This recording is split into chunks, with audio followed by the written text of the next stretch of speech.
આજે ગુજરાતભરના લોકો આ ઐતિહાસિક ઘટનાક્રમને કુતૂહલતાથી, જિજ્ઞાસાથી અને ઉત્સુકતાથી જોઈ રહ્યા છે.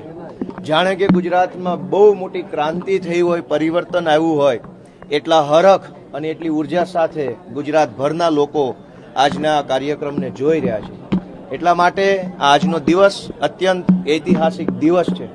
આ ઐતિહાસિક દિવસ નિમિત્તે હું સૌપ્રથમ ભારતના બંધારણના મહાન રચયિતા ડોક્ટર બાબા સાહેબ આંબેડકરને યાદ કરું છું કે એક તરફ વિશાળ સત્તા મને અને વિસાવદરના ખેડૂતોને હરાવવા માટે કામે લાગી હતી, પરંતુ સંવિધાનની તાકાતથી, સંવિધાને આપેલા મત આપવાના અધિકારની તાકાતથી મારા જેવો સાધારણ પરિવારમાંથી આવતો ગામડાનો એક જુવાનિયો, એ ખેડૂત પુત્ર આજે ચૂંટણી જીત્યો છે. એ તાકાત સંવિધાનની છે, બાબા સાહેબ આંબેડકરે આપેલા બંધારણ અને લોકતંત્રની તાકાત છે.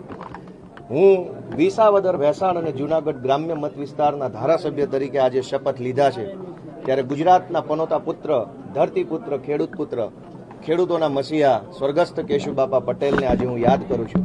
કારણ કે ધારાસભ્ય બનવું એ અલગ વાત છે, પરંતુ કેશુબાપા જેવા, કુરજી બાપા જેવા, પોપટ બાપા જેવા અનેક એવા આગેવાનો જેણે વિસાવદર વિધાનસભાનું નેતૃત્વ કર્યું છે, રત્ના બાપા ઠુમર જેવા, એ બધાય સ્વર્ગસ્થ વડીલો, જે હયાત છે વડીલો, તમામ વડીલોને હું યાદ કરું છું, એમને નમન કરું છું. અને એમણે ચિતરેલા ચીલા ઉપર, એમની કેડી ઉપર હું સારી રીતે ચાલી શકું, ગુજરાતના ખેડૂતો, ગુજરાતના ગામડાઓની સેવા કરી શકું, એ માટે હું આજે સંકલ્પબદ્ધ થયો છું. દોસ્તો, આજે આ શપથવિધિ જે છે એ માત્ર એક ધારાસભ્ય તરીકેના શપથ નથી. આ શપથ લીધા છે ગુજરાતને ભ્રષ્ટાચારમાંથી મુક્ત કરાવવાના, ગુજરાતની અંદરથી તાનાશાહી હટાવવાના શપથ લીધા છે. ગુજરાતની આમ જનતા જેનું શોષણ થઈ રહ્યું છે, ક્યારેક પુલ તૂટે, ક્યારેક પેપર ફૂટે, ક્યારેક ડ્રગ્સ વેચનારા, દારૂ વેચનારા પોલીસ ઉપર કાર ચડાવી દે, ક્યારેક કોઈ નિર્દોષ દીકરીએ અસામાજિક તત્વોના ત્રાસથી આત્મહત્યા કરવી પડે, ક્યારેક વ્યાજ માફિયા કે ગુંડાઓના ત્રાસથી લોકોએ જીવન ટૂંકાવવું પડે.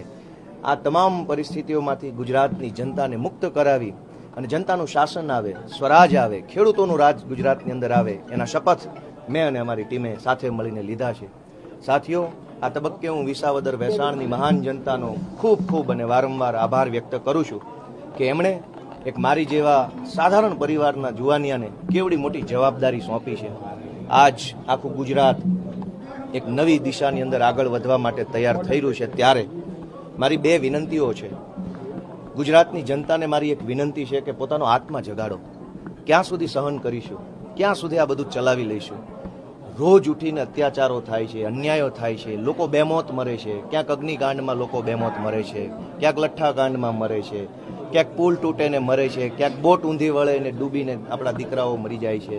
આ બધો જ અન્યાય અને અત્યાચાર આપણે શા માટે સહન કરીએ છીએ અને ક્યાં સુધી સહન કરીશું?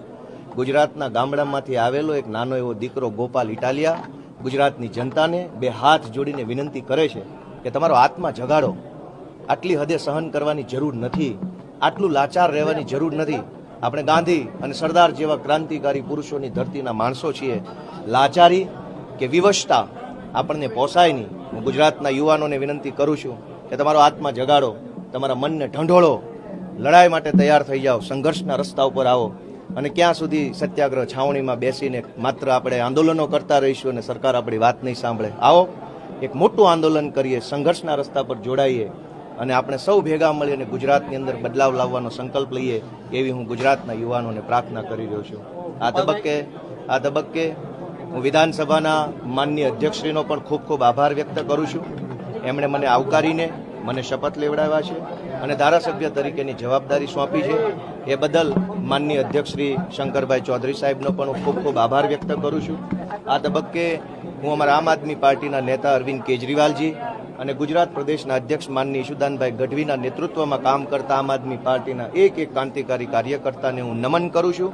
એમના સંઘર્ષને હું સ્વીકારું છું. એમના સંઘર્ષના દમ પર આજે મને જ્યારે આ તક મળી છે ત્યારે આમ આદમી પાર્ટીના સૌ ક્રાંતિકારી કાર્યકર્તાને હું પ્રણામ કરું છું. ગોપાલભાઈ, 2 દિવસ છે, એક ઘટનાક્રમ હતો કે વિધાનસભાના પગથિયા ઉપર બેસીને ગોપાલભાઈએ જે કર્યું હતું એના કારણે તમે જાણીતા થયા હતા અને આજે એ જ વિધાનસભા ગૃહના સભ્ય તરીકે તમે અહીંયા પહોંચ્યા. બંને દિવસ તમે કેવી રીતે જોયો? બંને ઐતિહાસિક દિવસ છે.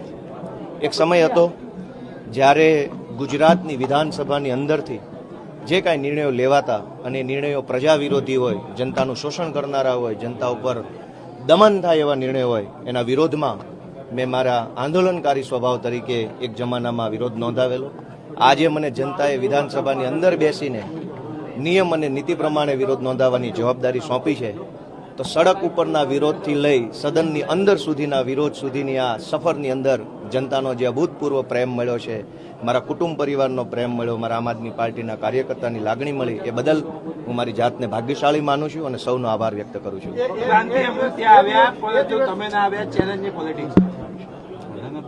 રોજ અનેક પુલ તૂટી જાય છે, છતાંય તે કોઈને સજા થતી નથી, કોઈ કાર્યવાહી થતી નથી.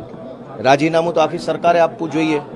રોજ દારૂ વેચાય છે, અનેક લોકો લઠ્ઠાકાંડમાં મૃત્યુ પામે છે, છતાં કોઈ કાર્યવાહી તો થતી નથી. રાજીનામું આખી સરકારે આપી દેવું જોઈએ. ઢગલાબંધ પેપરો ફૂટે છે, કડક કાર્યવાહીના નામે વાર્તાઓ થાય છે, કોઈ કાર્યવાહી થતી નથી. રાજીનામું આખી સરકારે આપી દેવું જોઈએ. ડ્રગ્સ માફિયાઓ એટલા બધા બેફામ બન્યા છે કે મોટા શહેરોના યુવાનોને ભરડામાં લીધા છે, છતાંય કોઈ કાર્યવાહી, ઠોસ નક્કર કાર્યવાહી થતી નથી. આખી સરકારે રાજીનામું આપવું જોઈએ.